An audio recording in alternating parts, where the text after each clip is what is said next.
I want to say one thing. On my, if you ever get the email from me, not on Fremont, I use a quote from Tim on the bottom of my emails. I don't require perfection, but I do require honesty, and that is true. That is true. Thank you.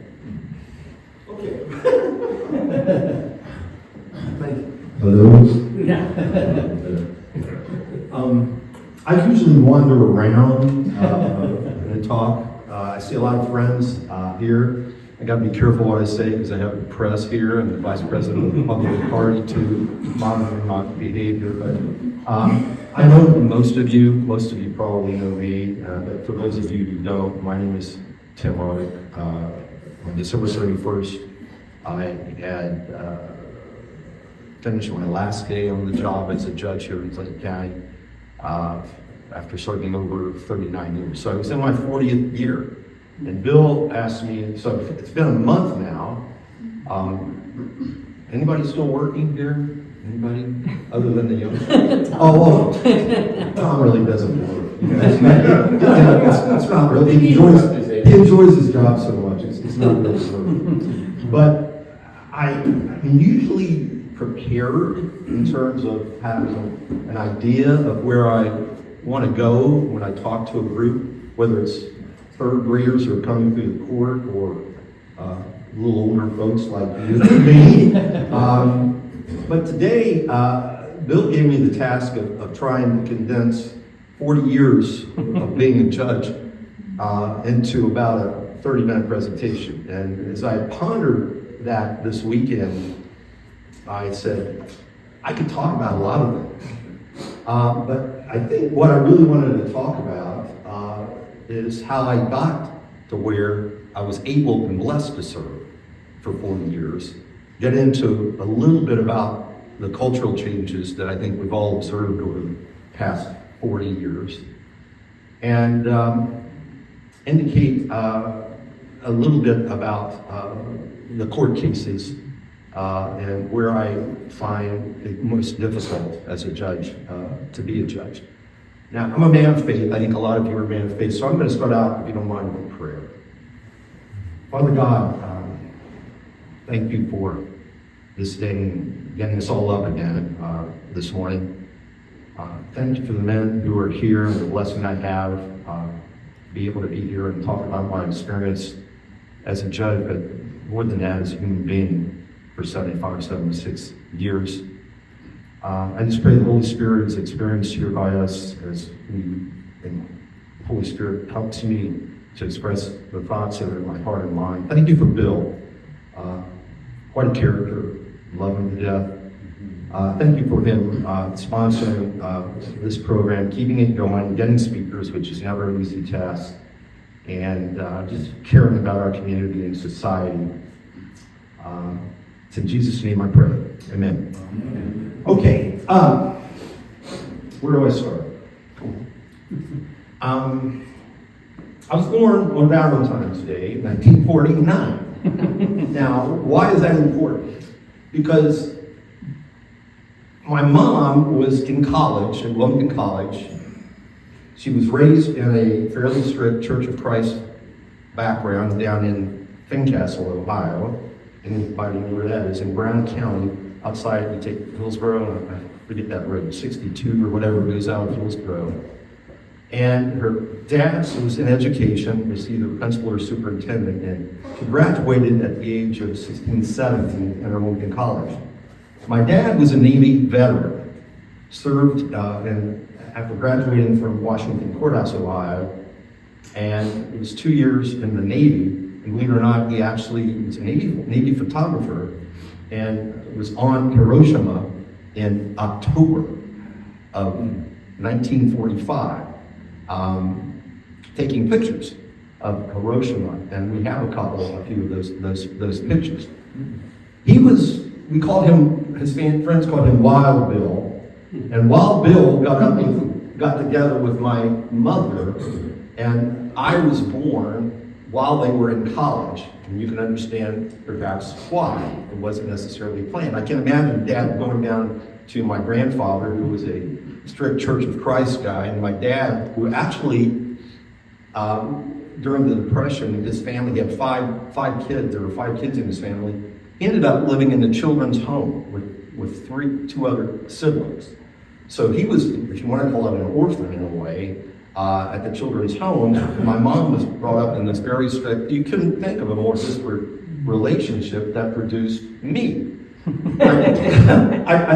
bring that up because the dad, once my dad talked to my grandfather, he said, I'm going to help you guys through college, but Ruth Ellen, that's his daughter's name, my mom's name, you're going to have to finish college and get a degree so you can stand on your own 2 feet. And in the meantime, your mother, my grandmother and I will take care of Tim. Now, that's an interesting story in and of itself. I say often, Dad wanted to call me Tim. Mom wanted to call me John William. She got on the birth certificate first, John William, and I've been John William on the birth certificate. Dad's always called me Tim, and that's that story. But anyway, I lived 5 years with my grandmother, my mom's brother and younger brother and sister in Fincastle. I was telling Bill, we had an outhouse. I was bathed in a tub in the living room, and I lived a great life. But I bring this up because I'm guessing back then, I was telling Gene about when he graduated from high school, he probably had no idea he would have sons that are as illustrious as they are. Tim and Phil and who else? Yeah, I mean, Martinsville, wasn't it? Yeah. Martinsville High School. I didn't know what the heck I was going to. No, I mean, right. And you never know, but I'm sure they never thought that their son, that baby, was going to grow up to be a judge. You just didn't think that way. I never planned on being a judge. I talked to education, elementary kids used to come through the courtroom on tours and things, and I give them a little spiel. Kenny's been there sometimes, Gary's been there sometimes, and I end by asking them, what do you guys want to be when you grow up? Any of you want to be lawyers? Well, no. Do anybody want to be No, I've never met a kid yet. Have you ever met anybody that says, I think I want to grow up to be a judge? I never planned on being a judge. Anyway, they graduated, and I moved at first grade in Smith Place School, the old school down over there by the library, and graduated in 1967. And during those formative years, 2 things triggered me in terms of vocational possibilities. One was Pete Rose. I was a big Reds fan. He was the second baseman. I played a mean second base. And I thought, man, his work ethic, I could hustle, Charlie Hustle. I'm a second baseman. Why not? Why couldn't I? He didn't have the most physical attributes. I was a pretty good baseball player, pretty good basketball player. So that was one thing, baseball, or at least coaching, and athletics. And the other was Raymond Burr and Perry Mason. Perry Mason, Hamilton Berger, Lieutenant Tragg, Della, Paul Drake. That guy never lost a case. He never lost a case. And I'm thinking, okay, I never wanted to be Lieutenant Tragg, though I ended up, as you'll hear, being a military policeman in the Army. But Perry Mason, helping people.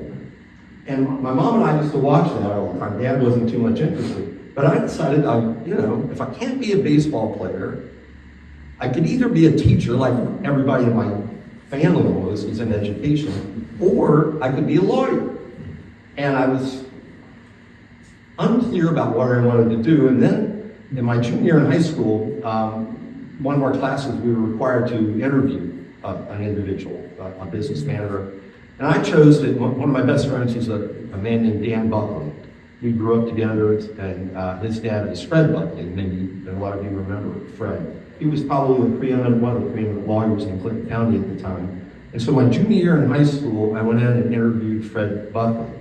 And after meeting him, interviewing him, getting encouragement from him, I decided I wanted to be a lawyer.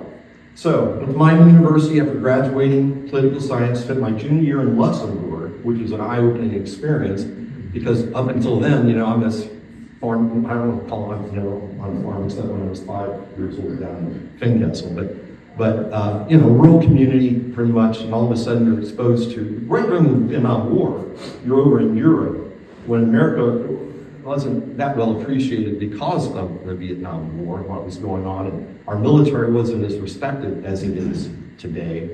And I got a different side, and I realized that not everything that happens in the United States is necessarily the best for everybody. You get a different view when you're out of the country. But when I got back after a year, I was really grateful to get back to this country because I understood it's still the best country in the world. But it also made me just say, I need to question things. But what happened over there, and this is where I think I want to digress into faith. Because looking back on it now, I think God has a plan for us all. And sometimes those plans initially aren't my plans, but they were God's plans. And while I was there, I got a call from my mother at $33 a minute, thinking when I got it, that Dad had died, or something along those lines. She was crying, and she said, "You're going to go to Vietnam and die." And I said, what are you talking about? She said, "You're number 4 in the draft." At that time, they had started this ping pong ball lottery. And Valentine's Day, February 14th, came out number 4. So I knew I was going to Vietnam and die. That wasn't exactly my plan. I was planning on going to Miami, come back my senior year, go to law school, and become a lucrative lawyer. At that time, and this is the truth, I thought, if I could make $20,000 a year, $20,000 a year, I would be in Back City, Western. I wouldn't have to worry. Where was that? That was in around 70, 69, in the 60s, late 60s. So, my senior year is pretty much a blur at Miami. I was just trying to graduate because I knew I couldn't go to law school. And ended up going to Fort Polk, Louisiana, and then to Fort Gordon, where I was trained as a military policeman. They could put you in anything. I could have been in infantry, a cook, whatever. But they put me in military police, so that gave me a little bit of understanding about what military police and law enforcement have to do. And I remember standing in this big grassy place where we all met, where they announced where you were going after you completed AIT. And they'd go Baker, Germany, Davis, Korea, Ellis, Vietnam.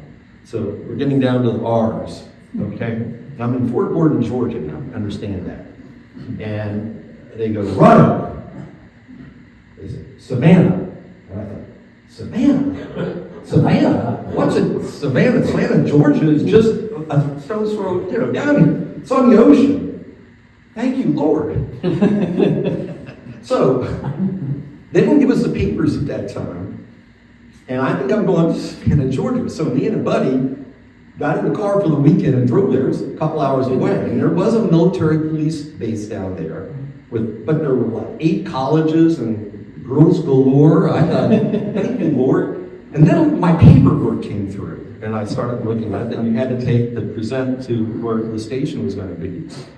And I looked at it, and I looked at it, and I looked at it again, and it said Savannah, but it was Savannah, Illinois.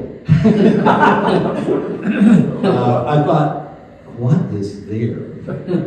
And so Savannah, Illinois is right on the Mississippi River, in the corner, the northwest corner of where Wisconsin and Iowa are. And there's a nuclear weapons depot there, and for the rest of my term, I was there guarding nuclear weapons, so it wasn't the most strenuous duty. But they did give me an early out to go to law school. And I applied to the Ohio State University, graduated there in 1976. Now, when I say God has a plan, I wasn't planning on going into the military. That wasn't, and I somewhat feel uneasy about being called a Vietnam War veteran because I never went to Vietnam. But you are considered that. But we weren't treated, anybody in the military was not treated well when we got home. But if I had not got drafted and started law school in 1970, 73.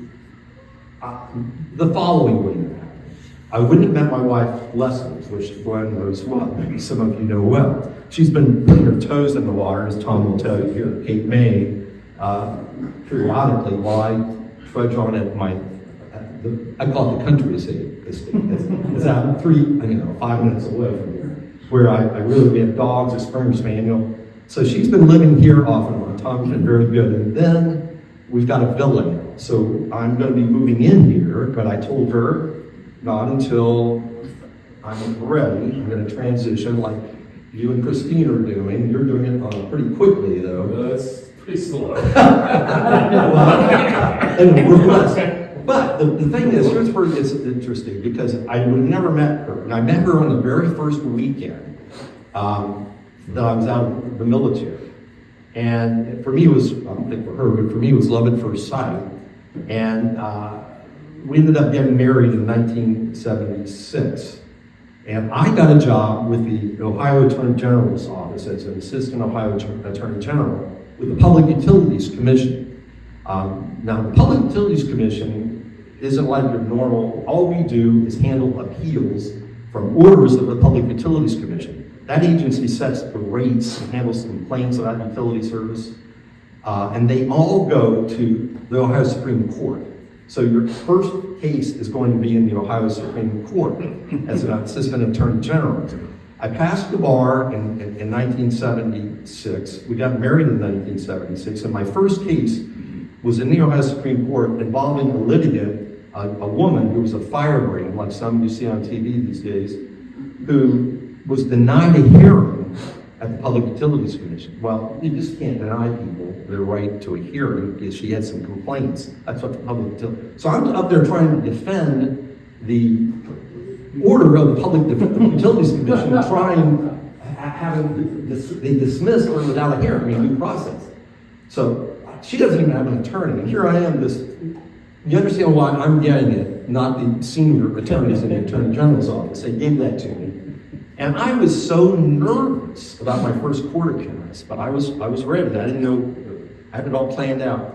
And right in the middle of the argument, the fire alarm was going off. I didn't get any sleep that night, but we had to delay it, and they said, come back in 3 hours. And so I had, needless to say, I lost my first case. They said, no, the lady gets it here. So we started having kids. We bought a house in Grandview Heights with right outside of Columbus, really beautiful little house with the VA loan. And then we started having babies. 1978, we had a baby. 1979, we had a baby. 1980, we had a baby. 1980, Leslie took me to the doctor. If you know what I mean. But what happened in the interim, one of my best friends was Bill Peel. And I was planning at the time, and this is the way it works. The assistant attorney generals with the Public Utilities Commission are really the training ground for the attorneys who are hired by the public utilities. It's kind of like the minor leagues, We're going up against these high-priced public utilities attorneys, and we get, and that's not to say we're not good. But sometimes it's hard to defend the indefensible, and sometimes these public utilities have a lot of lobbyists. There's a lot of pressure on the agencies. But anyway, the path was, and the plan was, I was going to earn that $20,000. I can remember my first salary there was $12,000. At the Attorney General's office, $12,000. And so I was going to earn my $20,000 by getting a job with the public utilities. One of the public utilities would surely know what a really young attorney I am as an assistant attorney general. But Bill Peel, and I don't know, a lot of you know Bill, he and I were like best friends in high school. And he had gone to law school and come back to Clinton County, started a law firm on his own, and he had been trying to get me to come back to Clinton County to join in private practice. I said, Bill, I'm a public utilities lawyer. I don't know how to write a will, I don't know deeds, I don't know anything, man. I don't know anything. Now come on back, when we started having those babies, Leslie is her last maiden name is Lampy, and her mom was a school teacher forever, and Billy was a character of his own. But both sets of grandparents were here. And she wanted to come back because of the family. And I thought, this is a gamble. You know, I got 3 kids coming back here not knowing anything in a private practice.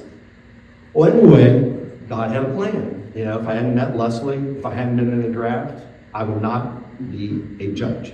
And so that's a long-winded story as to how I got back here, how God had a plan for me to get back here. And it wasn't my plan, but it was Leslie's plan. And actually, it was the best decision I ever made. I was coming back to Wilmington. Kids, both sets of grandparents lived like a block or 2 away from our home. We bought that big we bought a big house on Catsman Drive, right across from the Lutheran Church, where somebody put up this big pole barn. And I'm still trying to figure out, the media can investigate this, how in the world that big pole barn could go up under zoning ordinances, I would think.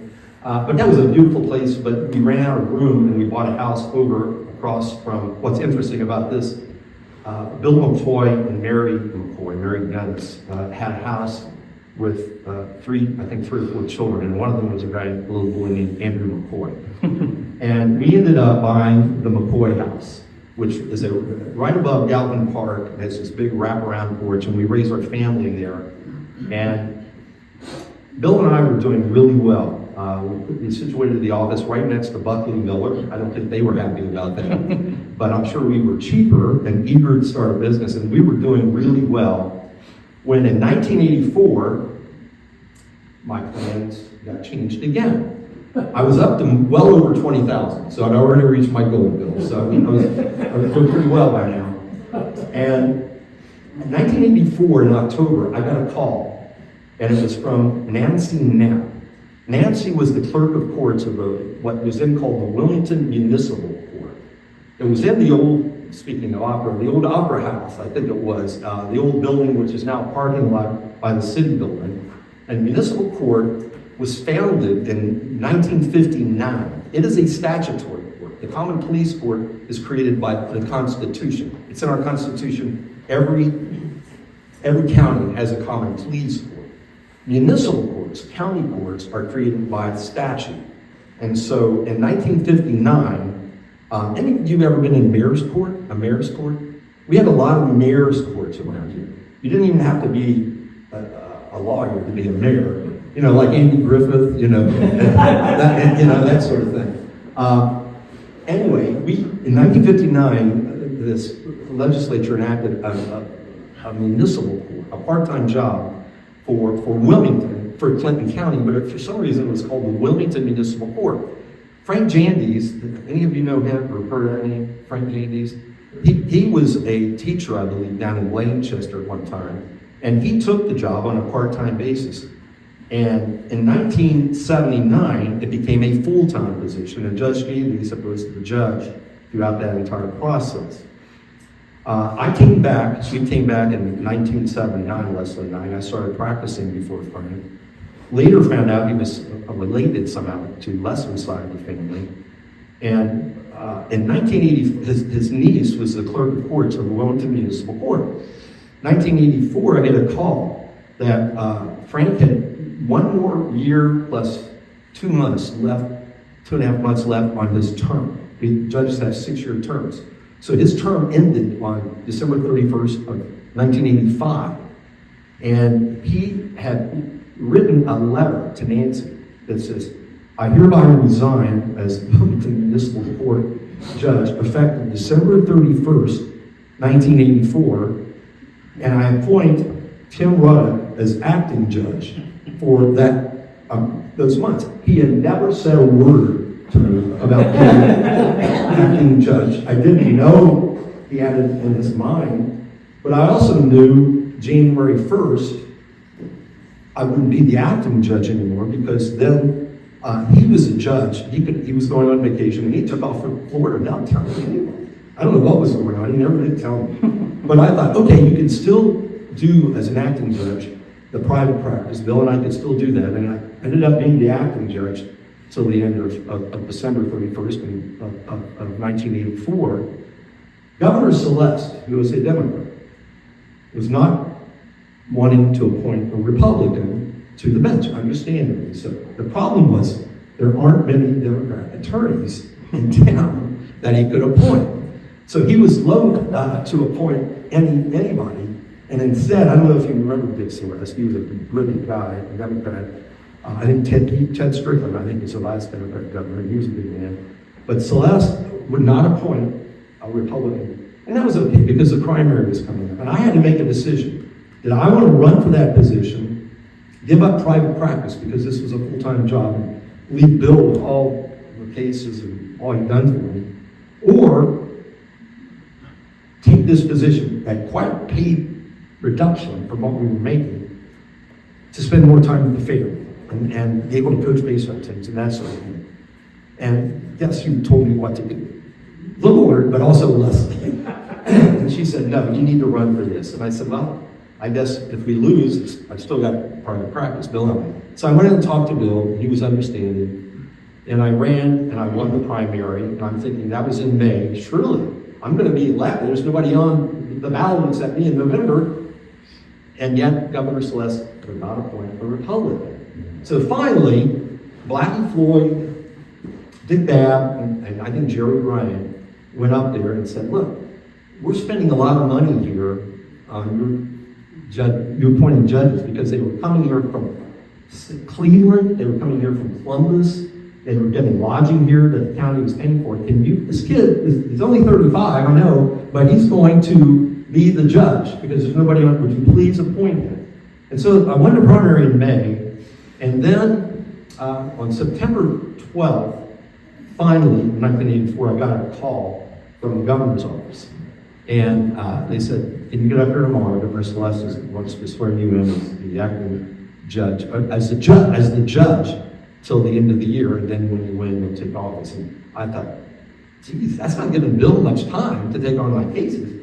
But I went ahead and went up there, and then I thought it was going to be this great ceremony, Governor Celeste. No, I went back into this little hallway, and some guy who had a notary came in and sworn me in. So it was elaborate. But on September 13th, I was sworn in as the judge of the Wilmington Municipal Court, and I stayed there, and then on November, of course, I won the election. So the reason I bring that up is because, again, my plan wasn't to be a judge. All this is something I think was truly believe it was God's plan. I haven't got into now my 40 years of a judge, so I don't know how much time I have, but I hope I'm not boring you about it. And I think it's important to understand how I became a judge, to understand the philosophy that I developed as a judge, thinking that it was here not because of my doing, but because of the Lord's doing. Now, early on as a judge, I came across a scripture that I talked about at the retirement party. It's in Micah 6:8, which says, what does the Lord require of you, O mortal man? Act justly, love mercy, and walk humbly with your God. That seemed to me to be a great philosophy to apply as a judge. Act justly, love mercy, walk humbly with your God. And so I was kind of guided by that philosophy, but I also was guided by the idea of a philosophy of you've got to punish people. My dad did not spare the rod. Okay, let me put it that way. I think my last spanking, because I've got some grandkids now I want to spank, but I can't because I'm a granddad. And they're 4th and 6th graders and 5th graders, but it's a different world, and we'll talk about that a little bit. But the goal of being a judge is to act justly, but I think a judge also has to love mercy. But that mercy can't be unlimited. It has to be a just mercy. It has to be justified. You just can't say, I'm going to be very merciful to you. There has to be reasons, and it can't be, mercy can't be indiscriminate. Because when you're on this earth as a judge, you've got to protect the public from future crime by individuals who are committing that crime. And when you make decisions on sentencing especially, I've always said sentencing is the hardest thing a judge has to do. It's typically not hard to determine whether somebody's guilty or not guilty. Frankly, most of the people that come before the court are guilty. I mean, there's a process, but that doesn't mean they can be proven to be guilty because they're entitled to the constitutional protections that we have. And so The hard part, typically, a jury would find somebody guilty if they come in, most of them come in and plead guilty. So then the question is, what does the judge do? And the sentencing is always going to be the hard part, where the rubber meets the road. And as I was helping Andrew go into the position of my successor, I told him, this is where it's going to be difficult for you. But the thing is, to me, acting justly is being consistent, number one. You treat everybody the same. You don't treat somebody over there who has a better attorney differently than you would who doesn't have the means to hire an attorney of that caliber. You don't treat somebody differently, differently because of their reputation. I remember I had a judge who had DUIs that came before me in municipal court, and I was struggling with whether or not I should get a visiting judge to come in because I knew the judge. But in this town, if you took yourself off every case where you knew somebody, you wouldn't be working very hard. And so I said, look, and the attorneys knew my policies on how do I handle the DUIs, that sort of thing. And so I didn't take my eyes off that policy when I handled that case involving that judge who had the DUI. Because it was going to be treated, and people knew it was going to be treated the same as anybody else who'd been before the court. But it's hard because as you go forward and you get from municipal court, which deals with misdemeanors, the worst that you can do is put somebody in jail. And I think a lot of us realize jail doesn't necessarily cure the underlying problem. It took me a long time to understand that because I grew up in a household where it says if they tell you to do something, do it. It's not that easy. When I got to felony court, things really got more serious because here we're dealing with capital murder cases, death penalty cases, rapes, kidnappings, arsons, and the 15 years I spent managing a court in municipal court with that philosophy and managing a court gave me a real heads up on coming over and starting in common pleas court. But it was a struggle at first because the guidelines are different, the felony cases are so different, and you're dealing with victims all the time who want the death penalty on cases that the maximum penalty may be 6 months in jail, something like, or in prison. And you got to be able to explain that to the people. And I also learned this over in municipal court, over in common pleas court. A lot of people think judges are the most powerful people in the county in terms of the justice system. No. I believe the most powerful people are the prosecutors because they control which cases are actually filed. I can't get involved in a case. I can't go out and file complaints against people or get indictments from them. And once it's filed, they then have the power to dismiss the case, to reduce the case. And how does this play out? If you get a case, a drug case, for example, where it's 3 grams of methamphetamine, a little more than 3 grams, it is a third-degree felony. It is a third-degree felony where you go to prison after 3 years. Now, 3 grams, metric systems, Gene's probably good on metrics. It's not very much. It's not very much.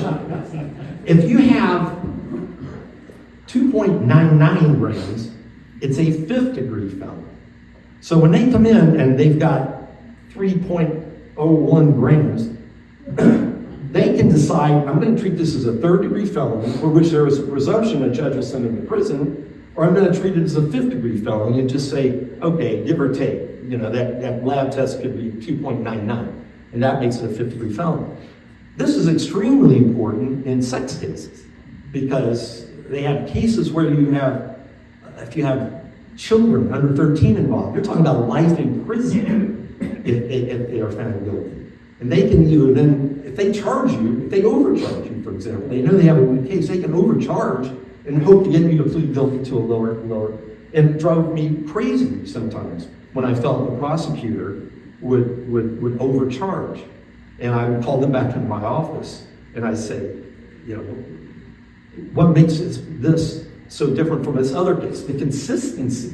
And this isn't an indictment on all prosecutors, but it's the idea that you want to be consistent. Why is this person getting treated this way and maybe another person is getting treated a different way? Maybe because of the attorney. They've got a good attorney And that does make a difference in the justice system. If you've got a really good attorney, believe me, the prosecutor doesn't want to risk getting, you can imagine they've got victims to deal with. And they don't want to risk going to trial and getting an adverse decision where the guy walks free because the other guy's got a good attorney. So that's the thing I learned really quickly over there because we were dealing with serious cases and the power of the prosecutor to reduce. Now, one of the things that they did that I refused from the get-go was if they charged somebody with a fifth-degree felony theft offense, which really should have been a misdemeanor over in municipal court, they were really sometimes wanting to come over and reduce it to a misdemeanor. And I said, this is felony court. I'm not ever going to accept. I said, it's not written in stone, but there better be exceptional circumstances. Any misdemeanor plea over here in municipal court, our probation department is for felons. So I tried to use that philosophy of acting justly, showing mercy, and walking humbly. There were only a few times where I really got upset with people in court. Sometimes the attorneys, and I would say in my office, and we go back privately and try to get it. But a couple of times it's unfortunately got on TV. We had a pretty notorious guy who had multi-county issues going on, and he was really difficult to deal with. We had like 5 attorneys on him, and he would always interrupt me. And the TV cameras were in here this one time, and unfortunately I kind of lost my cool. And I said, if you don't shut up, I'm going to muzzle you. And unfortunately that quote with my hand was played on video. I was kind of proud of it, really, but you know, that's not judicial, you know, in terms of it. So, but I never cared too much about whether or not they respected me as a person, but they had to respect the position that I occupied. And when I saw an attorney that I didn't think was respecting the position, or I saw a defendant who was not respecting the position, I got on that, and I think that's important. I think my faith has guided me throughout this whole process, as I have tried, as I went forward and learned more. And I haven't said a word about drug court, if you noticed. In 2014, my philosophy had changed a lot because in culture, I had never heard of methamphetamine, seriously, until about the late 90s. Heroin was not a part of Clinton County vernacular. Fentanyl, I don't know what fentanyl is. And then in 2000, so I was at that philosophy of Nancy Reagan, just say no, just say no. Why can't you just say no? I'd had a lot of experience with alcoholics over in municipal court. Mothers Against Drunk Driving were a force over there. They were a force for the better, where they got a lot of laws changed. At one time, the breath test, and you're all getting familiar, if you're over a certain limit of alcohol in your breath, was 0.15. Now, that's like having 6 or 7 beers or shots in an hour. 0.15. They got it reduced to where it is now, and it's probably still too high, 0.8, so it's been cut in half. And that was a force for the good. But my philosophy is, why can't you just, I used to incarcerate a lot of those on drivers, and I thought rightfully so, because why don't you just quit? Drugs then came in to vote, and people kept coming in with methamphetamine. I didn't even know what it was. I learned it was a Schedule II drug, so there was some medicinal use for it. And actually, there's prescriptions. People, you may not know this, you can get a prescription for methamphetamine, which to me could be abused. But any event, I had the philosophy, just say no. We had a probation department of 2 people at the time, and their job was mainly to keep these guys on the straight and narrow path. And if they drug tested positive, we didn't have money for drug tests, were really expensive. So we were kind of just going in the dark, and most probation staffs were just keeping this guy's nose clean. You know, women weren't really that big of a problem. Women's reformatory was very low populated. And then drugs came into play, and all of a sudden I was getting more women coming in. What is this drug? Then I saw people, I was writing entries of dismissal because people had died of overdoses. And I knew that was going on, but I thought, well, why can't they just say no? Then I started studying in about 2012, 2013, that the neuroscience was starting to develop regarding expanding the brain, and they realized this was addiction became a brain disease. The heroin, the methamphetamine is damaging the brain, and it takes time to heal. It can heal.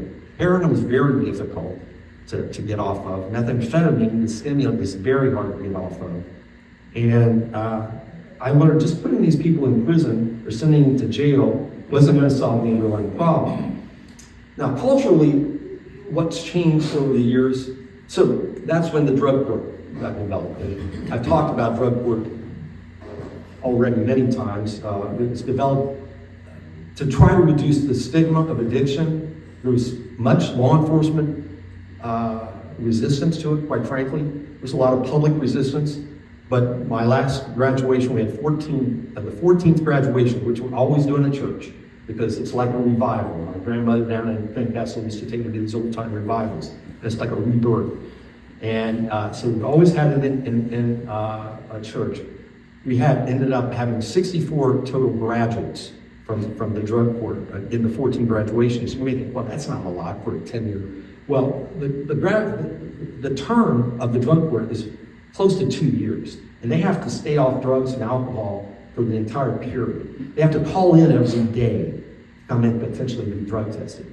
And what made me able to do that was we were able to get grants because I was befriended by the director of prisons. We diverted money to Clinton County, and we're now getting close to $1 million in grants, which allows us to have sober living houses to pay. We have licensed social workers on our probation staff. We now have 7 to 8 probation officers. And so we do in-house treatment now. And it's all because of these grants that we've been getting. Now I've lost my train of thought because this is what I told you. I wasn't prepared. I was just going to letting people start. Good job. Well, it's about 10 to 10. So anyway, when people were dying, we started the drug court, and I learned about this. I wanted to develop a new dynamic in terms of my philosophy, and that takes earning trust of folks, because they'd seen me before where I'd just send them to prison, or if they kept on.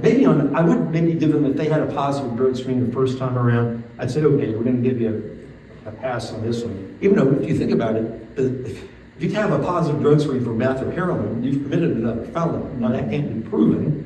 And I tell them, if you went into Walmart and started walking out with these big screen TVs, and then you went in Walmart again after I gave you a break and you did it again, I'd be kind of foolish, wouldn't I? Well, I felt that way initially until I learned about the brain disease with drugs, and it's different. Here's where I wanted to go. Why is this happening? Why are we in the place we are in this society? A number of reasons. Back when we were raising the kids in 78, 79, and 80, a group founded by James Dodson called Focus on the Family, maybe you've heard of it, got started talking about setting boundaries for families and for kids. We all need boundaries. Judges need boundaries. Everybody needs boundaries. If you don't have boundaries that are set, that are established, that are just, you're going to have problems. Well, what happened, in my view, is what happened is the breakup of families, because almost everybody that comes through the court, I would venture to say anecdotally, 75% of the folks that come through with felonies, and not just drug cases, but other cases as well, number one, come from broken homes.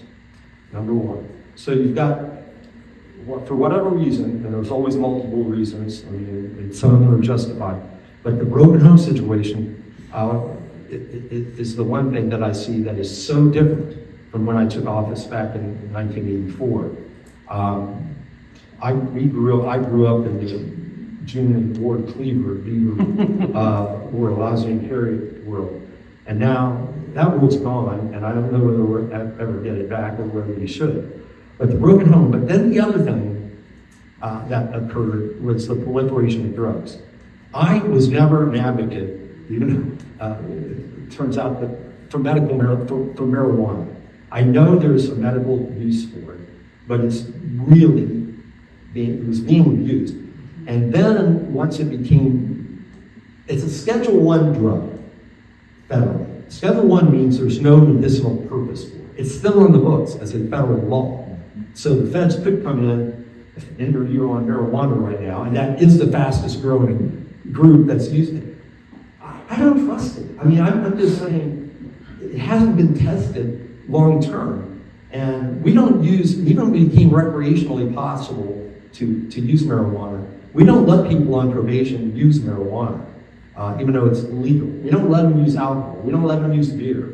And I try to tell them, you really gotta stop smoking cigarettes too, but I can't be your mom and dad here. But I worry about medicinal marijuana in terms of not being studied enough. I know it has helped a lot of people, but also I don't think the long-term damages that it's causing have been studied enough. But the drugs became part of the culture. Most of the young people that I have, and I get, every time somebody pleads guilty, I get what's called a pre-sentence investigation report. It gives me a biography of the person. And I would say, and I'm trying to be truthful in this, I think 70 to 75% were probably coming from broken homes and started using, guess what drug? Not alcohol, not beer, not intoxicating liquor, marijuana.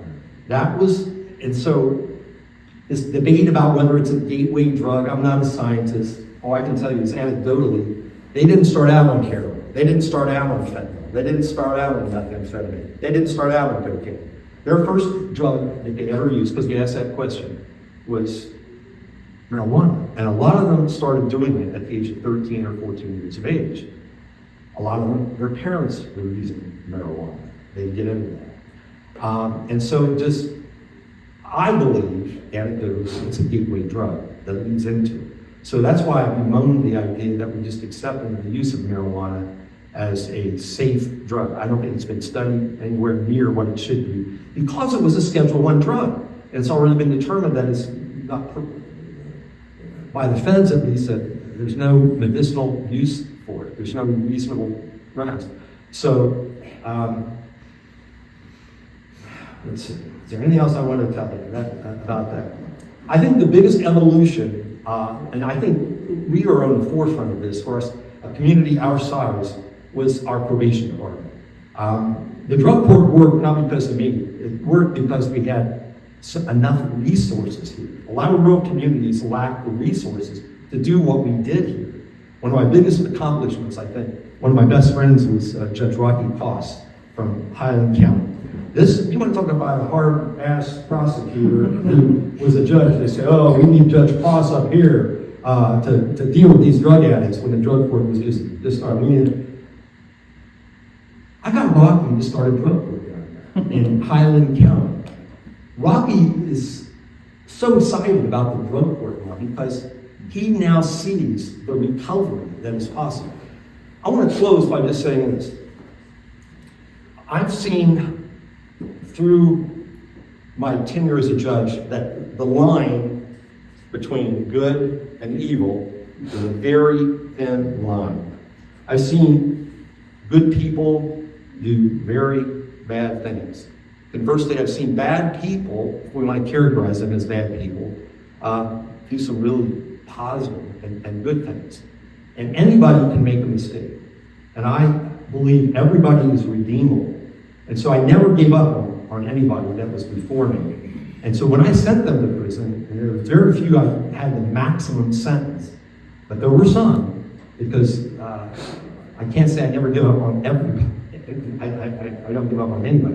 Because when I give the maximum sentence, I'm saying, we can't do anything with you. Or it was so heinous that it was sort of the maximum sentence. But I told the individual, I tried to explain to them when I sentenced them, whether it's for a 5th-degree felony or for capital murder case, that I'm not judging you as a person. I'm judging your acts here. And you are capable of redemption, and I pray that you get it. So I just wanted to leave you with that thought. And if you have any help, you've got about 5 minutes, you go. Do I get paid by the hour for this? I'll go longer. I'm retired now. So. Yeah, Bill. One of the problems one of the problems that I see frequently are doctors.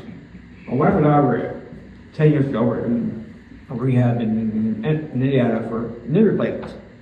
And I'll be darned, the doctor that was there insisted on we taking narcotics. He brought a bottle in, even the nurses were opposed to it. We took one and said, "We're not taking it anymore." 3 years later, he was disbarred, his license was gone. But another problem is doctors overprescribe. I had somebody here in town give me narcotics. I've taken one pill, I took it to Dr. Holland, said, "Get rid of these."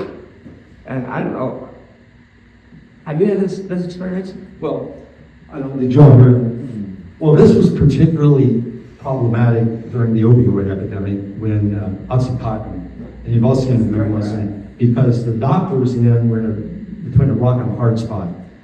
They were, and this is where the federal government fails, because the FDA said Oxycontin was a non-addictive drug. So, Oxycontin, well, yeah, they were just prescribing it, because here, you go to them, and what happened was, of course, now we know it was highly addictive. But at the time, Purdue Pharma and Big Pharma was pushing this idea, hey, the FDA has said Oxycontin is a non-addictive drug. So if you've got a back pain, you come in, we'll give you 10 milligrams, okay? And the guy comes back the next week, says, man, it's still there. Okay, well, we'll give you 20 milligrams. They were getting up to where there were 80 milligrams. And it's not addictive. You're a doctor, the FDA is telling you it's not addictive. The salespeople are coming to you and giving you all these samples. You've got patients that are coming saying, I've got pain, what are you supposed to do? I mean, are you violating your oath? If you don't give them a non-addictive, the option of that, of course they want it because it was becoming addictive. So what happened once we saw all these people die of Oxycontin, the roof fell in, but not before so many people died.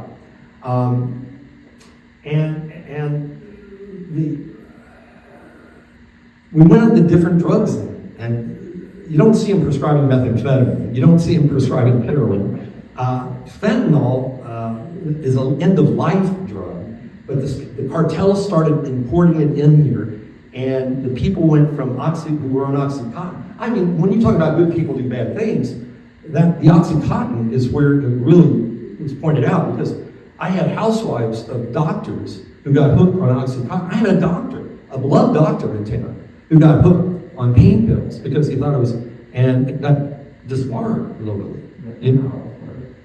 Well, it was a guy, I don't mention names, but I mean, he ended up getting off the drugs, but I mean, he was a beloved doctor, and it's because of that. So by and large, I think people need to take charge of their own health, and maybe get second opinions every time necessarily if it's a major decision. But I think what you had a situation was probably there where the doctor was saying, this will help your pain or whatever, and it's non-addictive. So if you're a doctor, I can see how they did it. Yes, Okay. two things. Number one, thank you for what you've done. And I want to ask you if the judge court's going to continue, and also the numbers you named that have been through it, and I've been to several services. Not only are they affected, but hundreds of kids, children beyond them, other people are affected also. I mean, it goes on and on. The numbers are huge because their children probably won't be on drugs, and so will their children's children, and on down the line. But it's going to continue. Yes, it's going to continue.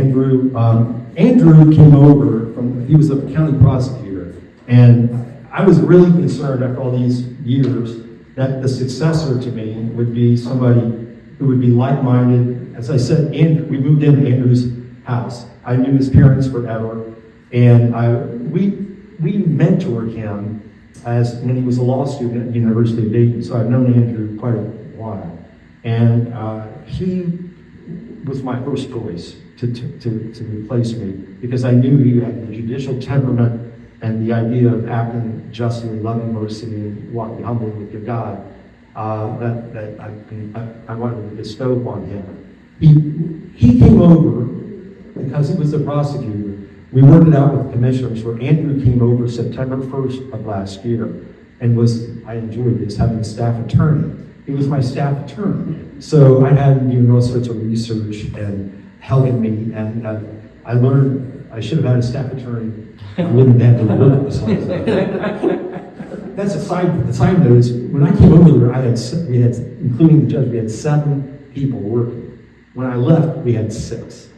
And I thought, Andrew's going to try to do what I did. But I did all my own entries. I did all my own assignments. And we were able to get rid of a court reporter because we had a very reliable audio system. So that tells you something. You want to talk about downsizing government. We went from 7 to 6.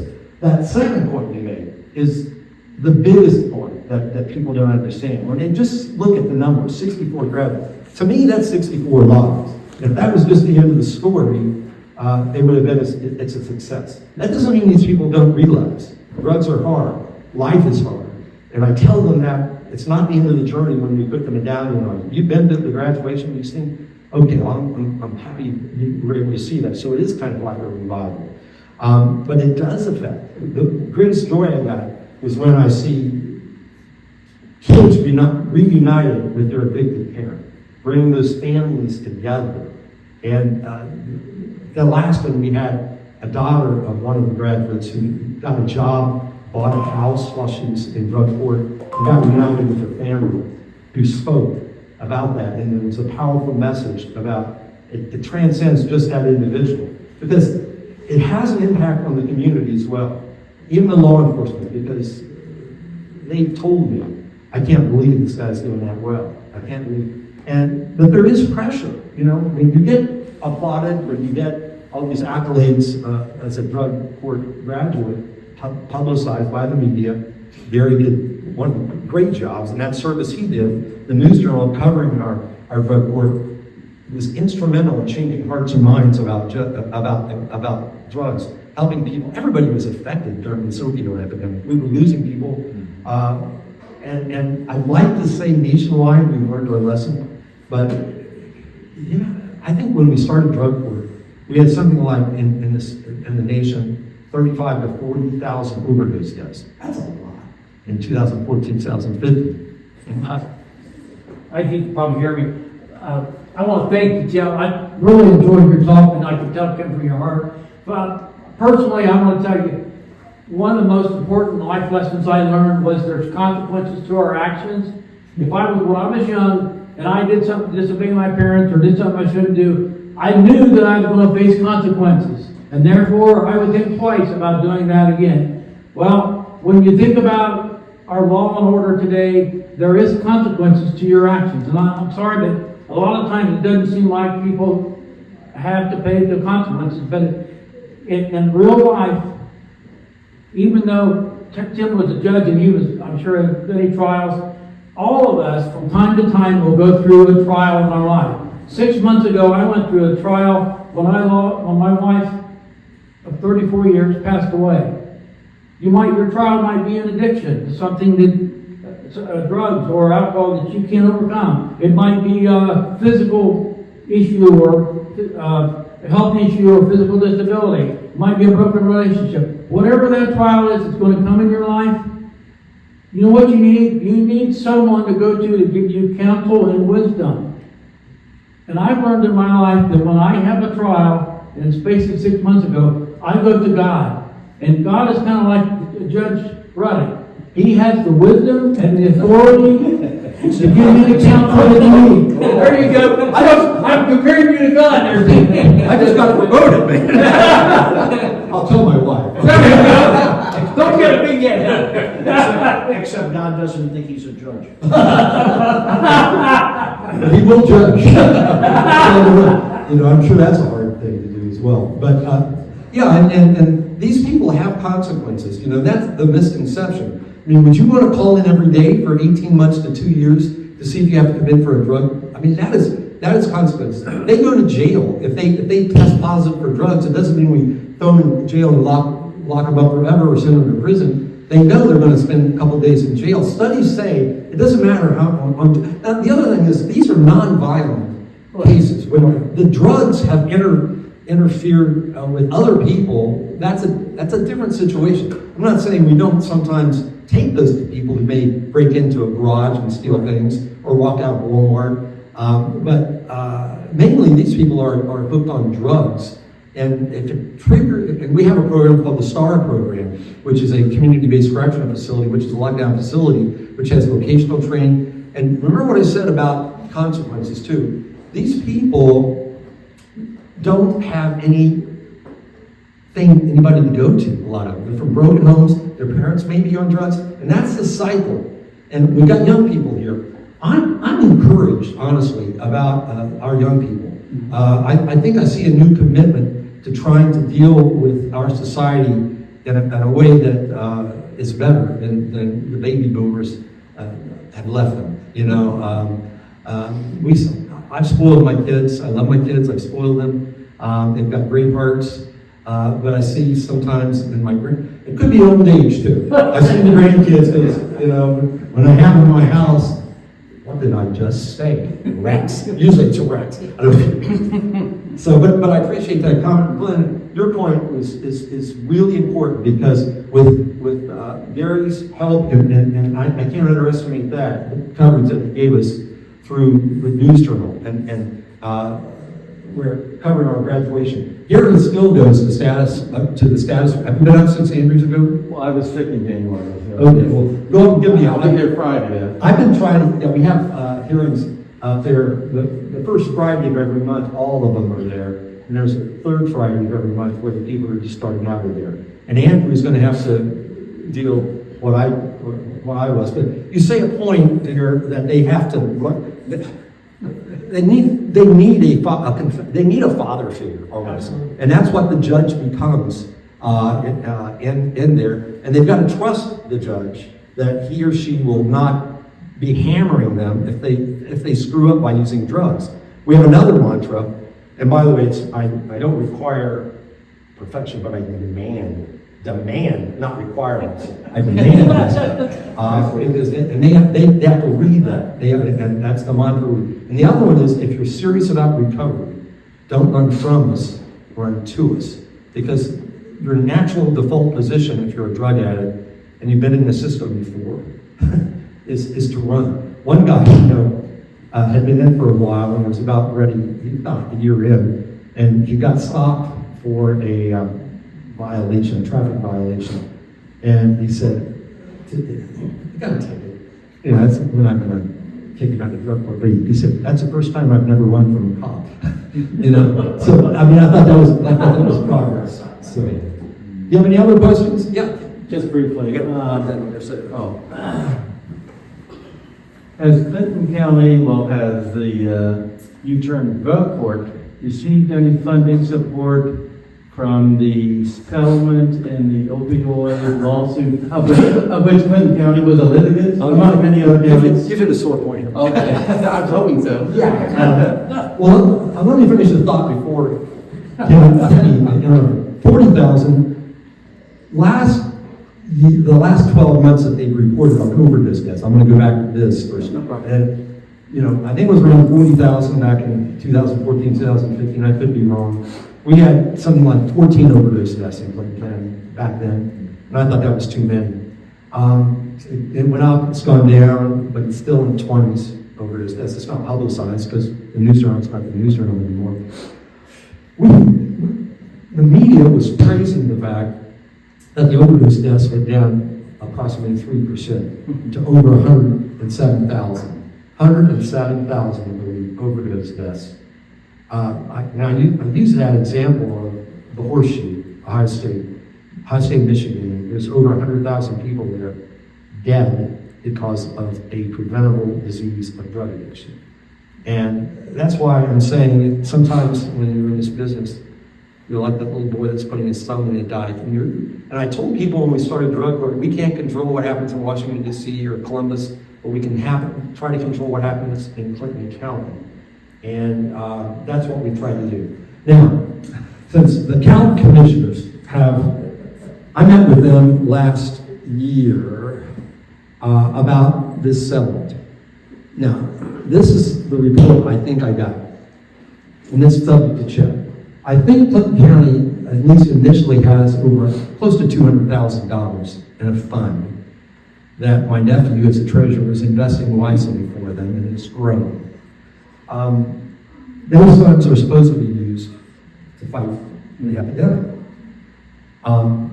We had some plans about what we wanted to use them for, and basically, it's not been used for anything, as far as I know. I don't think they had it, and that's a thing you guys might want to investigate back there at Real Change about what have you done with the settlement. It's been there for a couple of years, and it's been generating increases, but it's limited to being used for, maybe they've used it since, I don't believe the Common Police Court has been using it. And maybe it's because we are blessed to have a great relationship with funding authorities throughout the state. I was co-chair of the Specialized Docket Committee for all judges. Judge in Stark County, Taryn Heath, and myself co-chaired the Specialized Docket Committee so that gave me some insight into where funding opportunities were. Dwayne Wayne was a master. He's a former chief of police. I was so lucky. I got a police officer as the chief of my probation staff who has addiction in his family.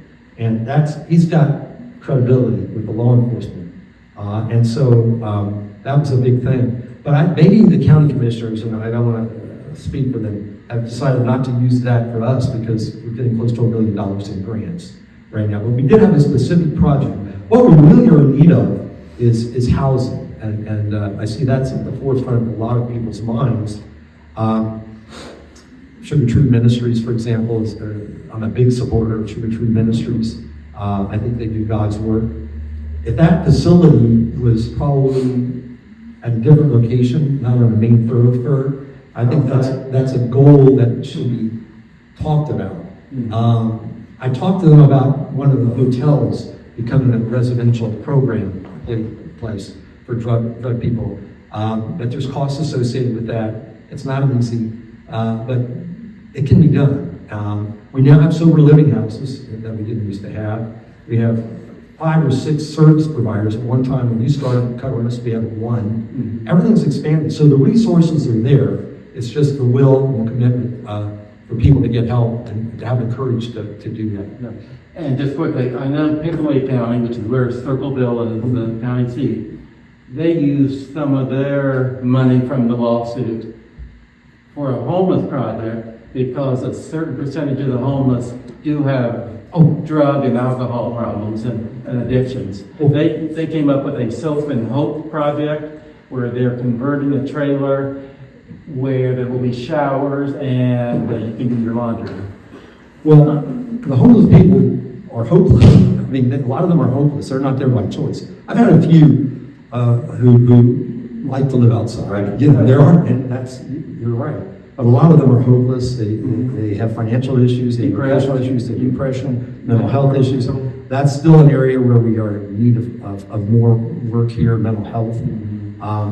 But it sounds like there's $200,000 that could be tapped into. Could be tapped into for relocation expenses, maybe, you know, or setting up something. I don't know. But anyway, this has been a lesson. So I guess I'll be coming to these here pretty soon. I'll be asking questions. How's the breakfast? Is it pretty good? We're getting an upgrade on the breakfast. Well, you keep up the good work there. By the way, I got this. Did I talk about this at all? No. Thank you, Michael. Okay. Kelly Hopkins, my bailiff, surprised me with this off the bench for my graduation, for the retirement party.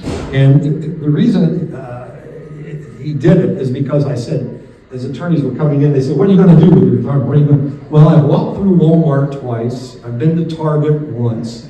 Leslie's got me doing that. She got a new puppy, so I'm training in. I can be a visiting judge.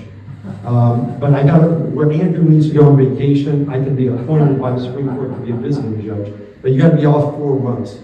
So I'm off the bench, and I was facetiously telling attorneys when they came back to my office, say, what are you going to do? Well, I'm going to do a podcast because judges really don't have freedom of speech. You know, we can't say much when people are, believe me, I've been criticized quite a bit by some people in this community. My family's been criticized quite a bit by some, and we really are limited in what we can say. We certainly can't talk about it in the cases.